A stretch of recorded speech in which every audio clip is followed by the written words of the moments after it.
Alright guys, so as we know, Black Ops 6 just dropped, and the first thing that we gotta do when a new Call of Duty drops is tweak the settings. And that is why in this video, I'm bringing you guys the best Black Ops 6 settings on console. If you guys are playing on default settings in Black Ops 6, you're doing it wrong. As you guys know, I stream on Twitch Monday through Friday, so I've been playing Black Ops 6 on stream, and a lot of people have been asking me for my settings. And surprisingly, I've actually never done a settings video for Call of Duty before, so this is actually going to be my first ever Call of Duty settings video. I know a lot of people were asking for my Modern Warfare 3 settings, my Modern Warfare 2 settings, but honestly, they're pretty much the same, so you can kind of reference this video for those games as well. But of course, every Call of Duty is different, so here are my settings for Black Ops 6 so far. It's only day 3 out here, guys, so I'm sure this is subject to change. I'm probably gonna do another updated settings video in December, right around when Christmas is. But I gotta say, man, we have already found some pretty game-changing settings, so I'm pretty sure this is not gonna change much.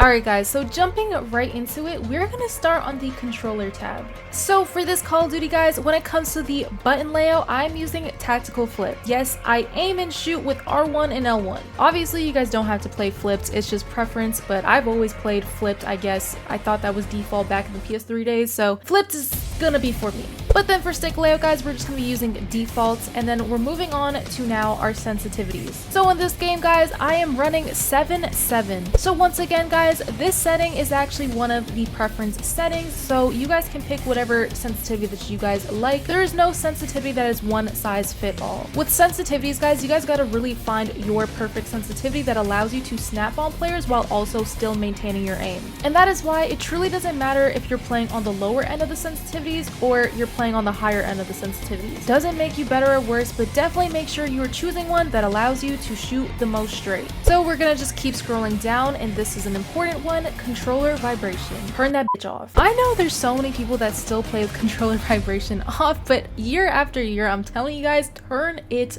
off. A lot of people will watch my gameplays on Modern Warfare 3 or any Call of Duty and be like, why don't you have recoil? Well, the thing is, controller vibration is not going to completely take away your recoil. You definitely need a little finesse while you're moving in the game to do that, and that's in your movement. But still, I remember to this day exactly when I turned this setting off, and I remember how easy it became to control recoil. So yeah, guys, just turn it off. I'm telling you, it will make you a better player eventually. And then moving on, guys, we are on to Deadzone inputs. So for the left stick minimum, we are putting this at 5, and for the right stick minimum, we are putting this at 5 as well. And you know what? I just seen the L2 button dead zone and the R2 button dead zone. I have that as default, but I'm gonna go ahead and put that to 5 as well, guys. If you guys are wondering what dead zones do, it basically makes your controller more sensitive so that you have faster movements. So with me changing the L2 button dead zone to 5, the amount of pressure that I would have to put on the L2 button in order to throw my tactical or lethal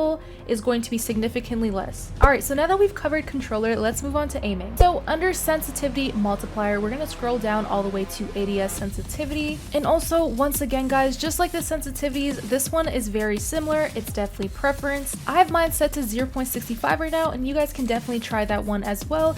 But the goal is here to find your perfect sweet spot. And this is a very important setting because this is when you're aimed down sight. So when you're aiming down sight, this is going to be your sensitivity, which overall helps with your accuracy. And one of the most important things in Call of Duty is being able to shoot straight and hit your shots. Okay, so now we're going down to aiming advanced settings. There is 2 important settings here that I want you guys to definitely take a look at. Firstly, one of them being the ADS sensitivity transition timing. So I have mine set to instant, but I think default is gradual. You want to set this to instant. I would say that this setting definitely does help, especially if you are an experienced player, and you can kind of just tell by reading the description. When set on instant, that means that your sensitivity multiplier is applied immediately when aiming down sights. So what that means is as soon as you start aiming down sight, you will have the correct sensitivity, and if you have it on gradual, basically there's going to be like a slowness building up to your sensitivity when you're aiming in. Does that make sense? I don't know, it's kind of like a weird setting. But moving on, guys, for the aim response curve, we're going to want to put it to dynamic. Pretty much in every single Call of Duty that this setting was available, I've always had it on dynamic, and dynamic is just always going to be the best. Alright, so moving on to movement, guys, we have sprint assist, and mine is set to on. This is basically auto sprinting, so you're never really walking. As soon as you press up on your analog stick, you will be sprinting.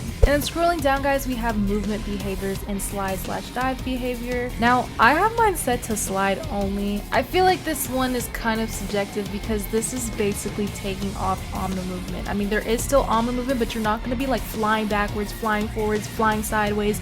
It kind of just takes it off. I don't know. I just feel like all that Omni movement shit is just sometimes a little too much for me, so I have it to slide only because that's really what I want to be doing. I just want to slide, okay?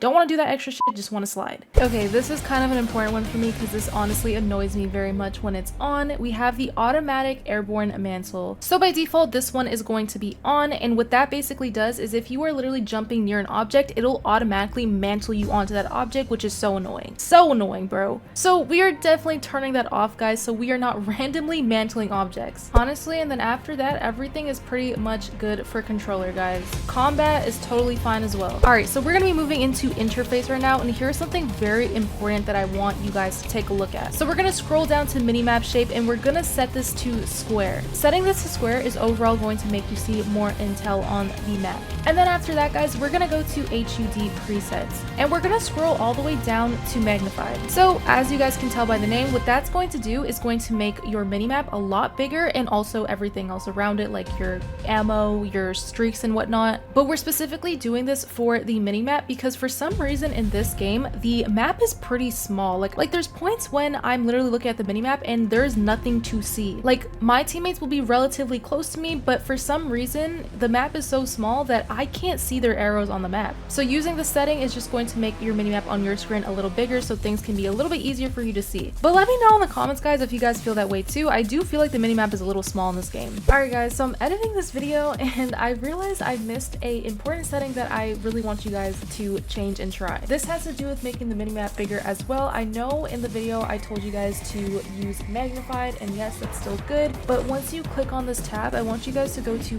visuals and then scroll down to scale, and this is the setting that's going to basically allow you to make the minimap whatever size that you want it to be. So for me, the perfect size is 130, so you guys can give that a try. But yes, this is definitely, to me, a really important setting because in this game, like I said, the minimap is really small and this just makes it a lot easier for me to see and in return makes me play better, so definitely give it a try, guys. So after you guys have gone that, we're going to scroll over to colors and we're going to scroll all the way down to world color intensity and max that out. Max both of these out because that will just make your game look a lot more saturated and easy to see. And then we'll be done that section and now we're going to move on to graphic. Now, of course, if you guys are on PS5, you guys know PS5 does support 120 Hz, but you gotta make sure your monitor can support that as well. So if all that aligns, definitely put this on, and if you don't have it on, you're definitely playing at a disadvantage. Scrolling over to quality, we're gonna scroll all the way down to fidelity cast and we're gonna turn that on. And then for the strength, we're gonna put it to 55. Scrolling over to view, guys, I have my FOV at 120. I really do recommend 105, 115, things in that range if you guys don't want to play max FOV, because sometimes with max FOV, it's sometimes hard to see. I don't feel like in this game having your FOV maxed affects your aim assist, so that's good, but if you can't see, don't do 120. Do around like 105 or 115. We're going to want to scroll down and go to first person camera movement and put it to at least 50%.